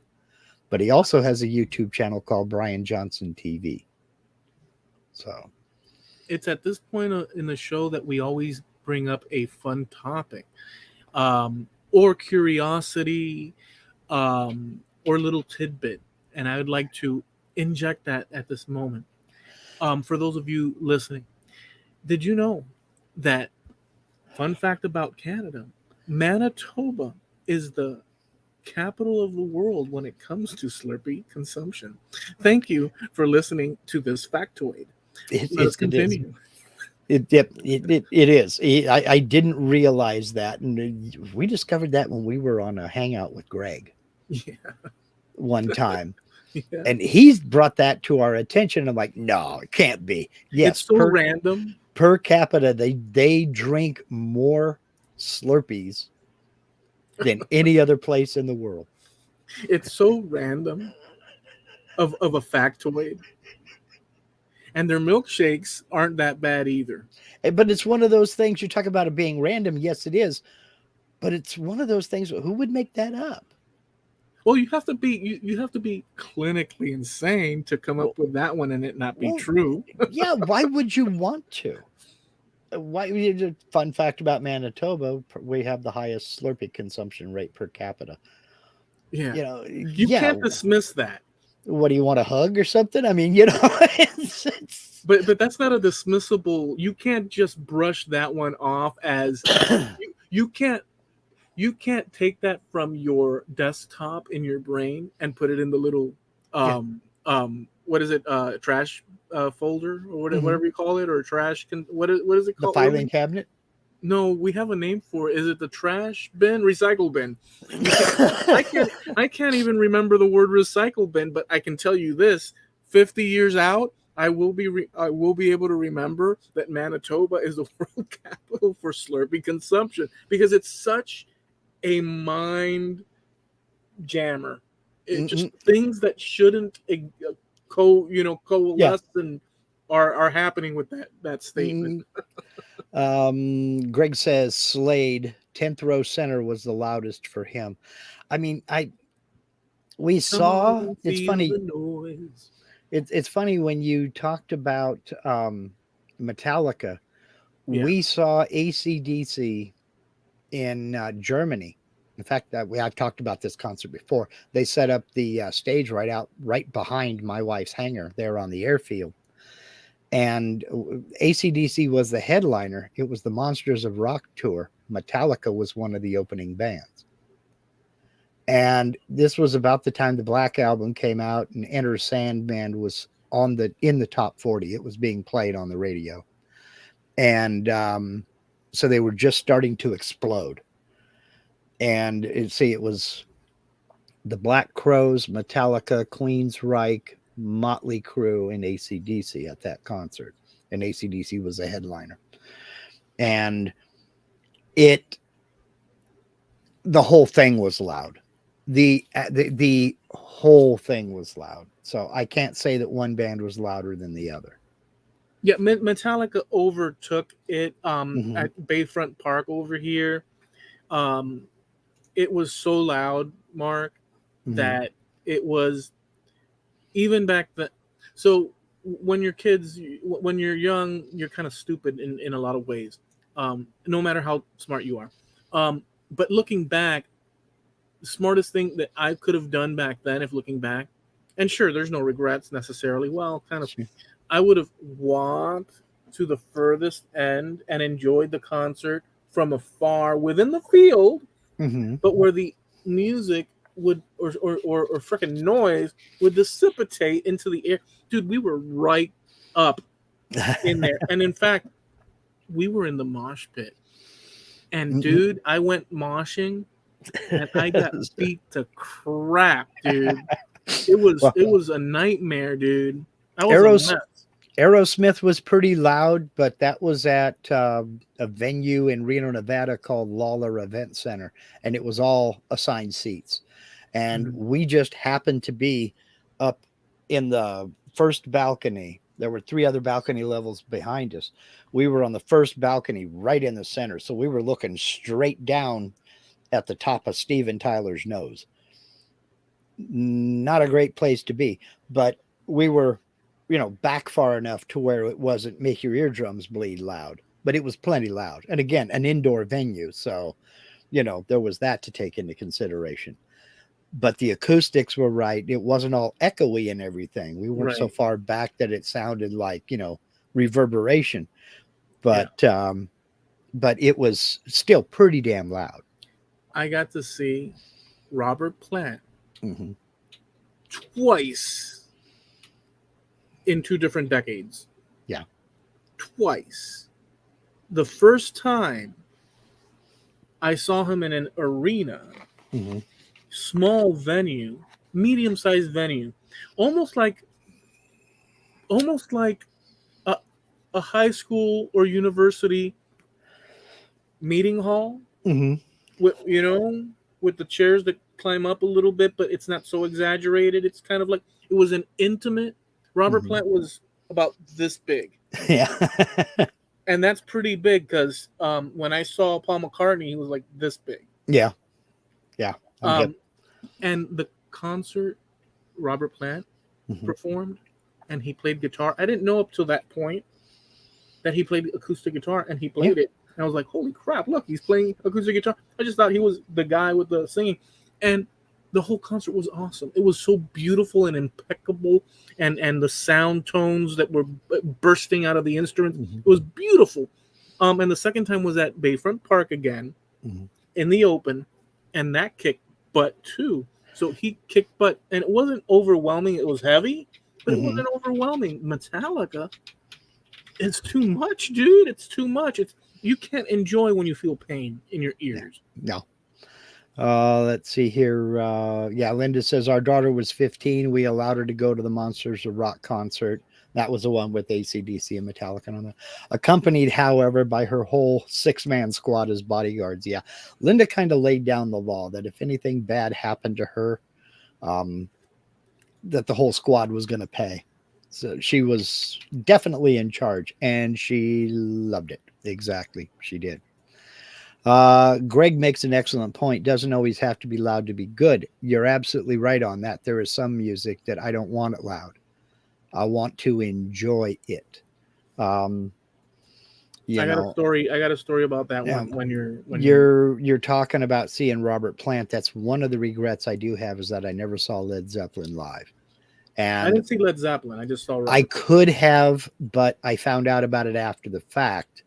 I used to come up and spend the summers with my grandparents until I got my driver's license, and I stopped doing it. So I would have been 14 or 15, and I was up here in Oregon and got back about 3 weeks before school started, and found out that Led Zeppelin had played Oakland Coliseum just a few weeks before I got back. And I was like, no! So I never got to see him. He was a badass on stage. And I saw him in the 90s, and then maybe in sometime, well, it was probably one time in the 90s, maybe it was the second time in the 90s or early 2000s, somewhere thereabouts. Mm-hmm. But I saw him twice. The one in the 90s was that auditorium type deal. And to me, that's the best format, because it's so, unless it's Metallica, boy, because that's too much. But for rock and to the thing about it doesn't always have to be loud, I agree with that 100%. Yeah. And my little story about that is that back in the day, we had our bands and we would play in different places, but there was a warehouse, and we'd go to rehearse there, and everybody would always crank their instruments, and so I'd be playing and stuff, and the drummer would be bashing on the drums so loud. And what you're supposed, and I understood this back then, but nobody paid attention, you're supposed to control yourself. You're there to practice and to work on the songs, and there's a thing called normal playing as a group. Playing as a group, not trying to out, and so that was out the window. And I tried as much as I tried. We were kids. So one day we were driving somewhere, who knows where, here in Miami, a friend and I was in the passenger seat, and we're driving with the windows down, and I hear a freaking Hammond organ and drums and just the sound emanating from a house here in Miami. And we're driving late at night, and I'm like, dude, turn around, because impulsive kids, who does that? Hey, dude, turn around. And my friend, what? And there's music being played over there. It sounds good. What? Yeah, go ahead and turn around. We turned around. He said, sure, why not? Like, one stupid decision after the other. As an adult, nobody. Like me as an adult, if I'm driving and I hear music passing as I'm passing, generally speaking, and I'm with a friend or something, hey man, turn around. I said, no, you turn around. I'm keep going. Yeah, you don't. There's things that, but as a kid, you're willing to jump off a bridge, to spite your nose. And so we turned around. Nothing bad came of it, but the point is that it's kind of wacky, You're doing that on an impulse. We turn around and we park at the house, and sure enough, they're playing music. And come on, let's go. Yeah, we don't know these people. Yeah, come on, let's go. And we go up to the door. And we gotta listen, dude. We gotta go because we're musicians too, and we're just being, I can imagine hippies back in the day would stumble into like the Grateful Dead's house, and they just be there and stuff. Well, so we knock. And this dude comes out, long hair, man, and he opens the door. He says, yeah. I said, dude, we heard music from the street, and we're musicians too. Can we hang out? He says, come in, man. And we come in and we sat down. They had their whole house. It looked like their parents moved out and the kids kept the house. They had it all like a recording or like a live studio thing, the living room and all that. And they had the Hammond organ. They had all the stuff. And when they started playing and we were sitting there, I was like, this is how it's supposed to be. They played their instruments loud enough. You could hear it from the street. That's true. But they played it not to bleed your ears out. There's a certain timbre and volume and stuff where it can be loud, but it works together.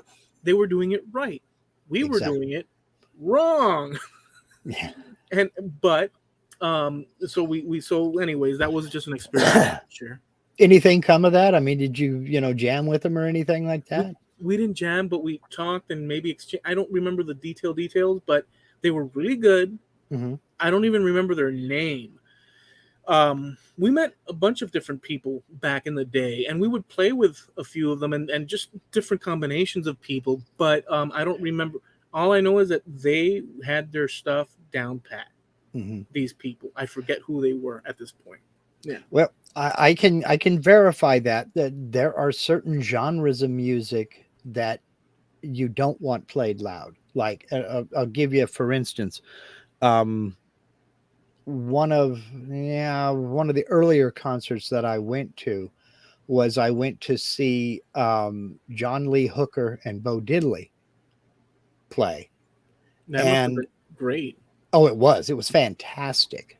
And the opening act was an unknown by the name of Prince. He was 16, 17 years old, something like that. And he just blew them away.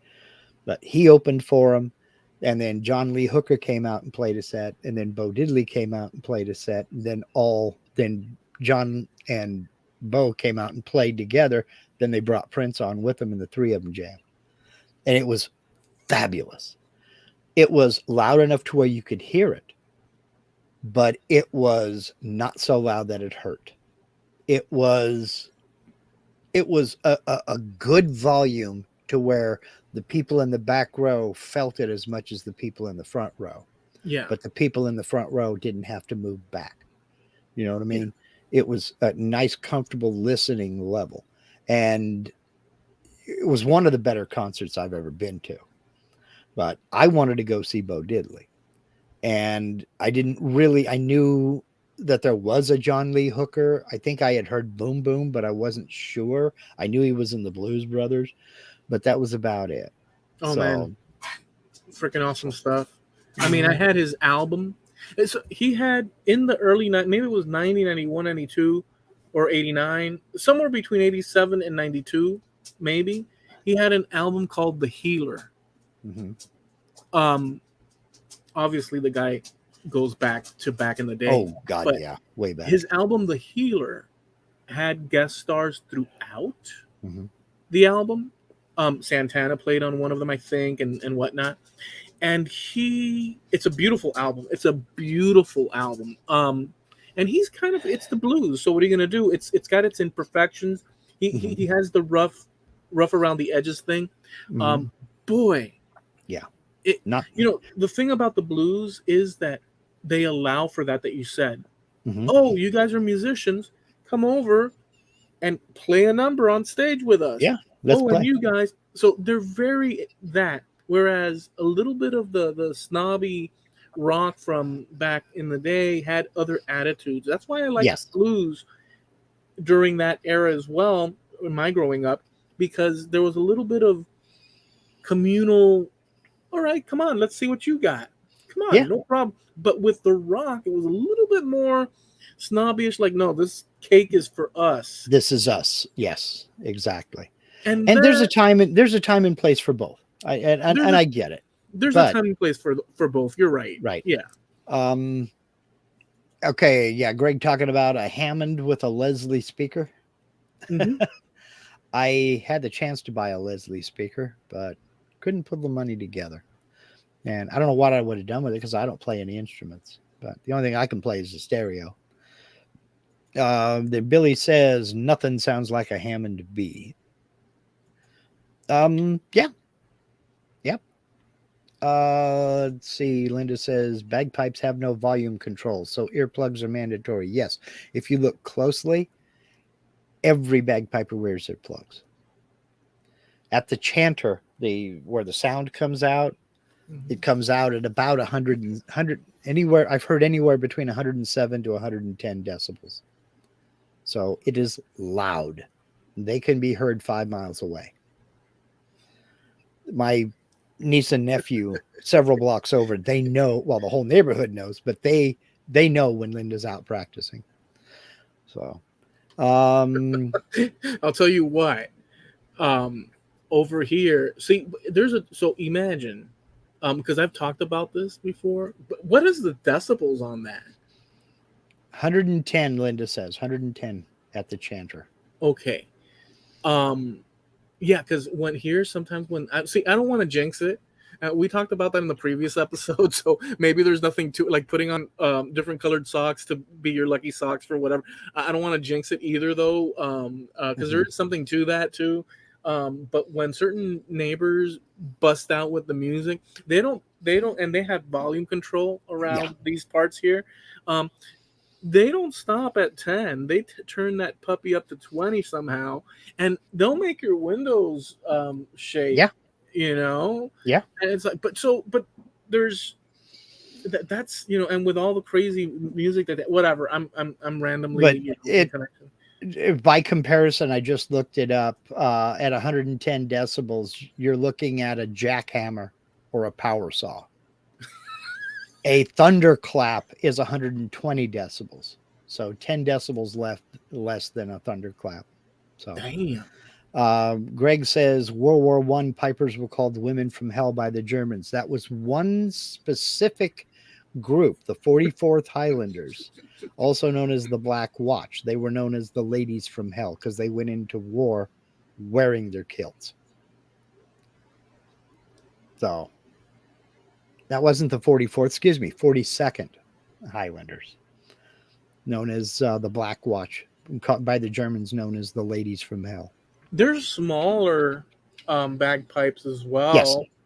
Yes. That won't. I could imagine they're loud as heck too, but they're loud enough. There are so many different. That's something. I mean, I never expected the conversation to go this route. But every civilization that has ever lived has had one form of bagpipe or another, and it's just simply the bag to hold the air pressure in. That you just keep inflating. You're just keeping pressure in the bag, and that you squeeze that bag with your elbow to play. Keep air going over the reed the whole time through.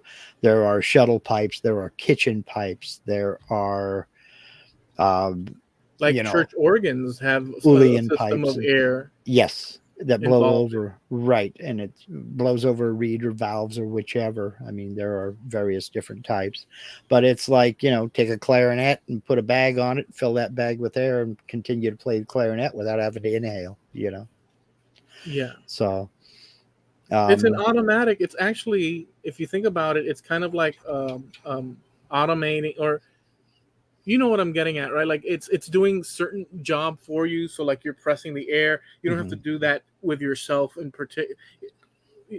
It's kind of like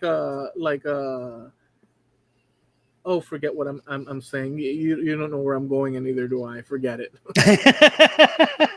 Well, it's just trying to excuse me. It's just trying to keep the music going when you have to stop and inhale. You can breathe into that bag whenever you'd like. You obviously have to do it at certain intervals to keep enough pressure in the bag to keep that reed going. Yeah. But it's kind of like you whistle for a little bit, stop, inhale, whistle for a little bit longer. Well, they don't have to do that. Right. That's kind of where I was going with it. I just couldn't paste it together. Now, but by the same token, there is something that most pipers learn, not all of them. And I still to this day don't know how they do it. They call it a circular breath. And that is when you're playing the practice chanter, which is you blow through it, kind of like a recorder or a clarinet. You blow into it, and you can practice tunes and fingering and things like that with this practice chanter. With the circular breath, they can put enough pressure in their mouth that they can inhale through their nose while still playing out their mouth. How can you do that? They call it circular breath. I can't try that. Well, they just put enough pressure in their mouth, put enough air pressure in their mouth to keep it going, and just play the practice chanter and just keep going. Yeah, but when I do that, I find myself stopping. I've never been taught or trained, but I've seen it in action. I've seen pipers do it when they're sitting there playing on the chanter. I mean, and it's holy jeez. You have to snort in a little bit of air in order to keep going and stuff.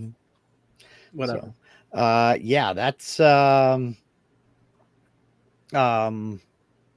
that's a myth, Greg. Bagpipes were outlawed. They were not. They never were. That is a myth. Okay, Linda's already on top of it. There was the Acts of Proscription said that tartan was prohibited for men and boys, but bagpipes were never a part of that. There's a rumor going around, a myth that goes around that said that the British outlawed bagpipes as weapons of war or weapons of rebellion, and that is not the case. I bet that there was people that were hoping for that. There were, yeah. There are. It is true that they forbid men and boys from wearing the tartan, and even in Ireland, they forbid people from wearing green because it was seen as a sign of unity and rebellion against the British crown. Right. So. And now it's just integrated so that it's all just, accepted. But at one point. Yeah. And it was Queen Victoria who did that. She made a trip to Balmoral Castle and just fell in love with the whole Scottish Highland thing. And that's when it took off. And the Proscription Act was repealed. But let them eat cake. Yep, serious. So, okay. Well, let's go ahead and land this plane and get her done. No, okay. I see what you're saying, Greg. Okay. Yeah, it is a commonly held myth, but it is a myth. And okay, we need to go ahead and land it. We've been on for 2 hours. Oh. All right, folks. So we've enjoyed the evening. We wish you well and be safe. We'll catch you next time. Yep. Hasta la vista. I have no idea what we're going to talk about next week, but I'll find something. I've been sitting on that for about 2 months. I've got some crazy stuff. I'm just holding it, man. I got some crazy stuff. Okay. Crazy. Don't make promises you can't keep. Have a good evening. All right. Catch you all next week.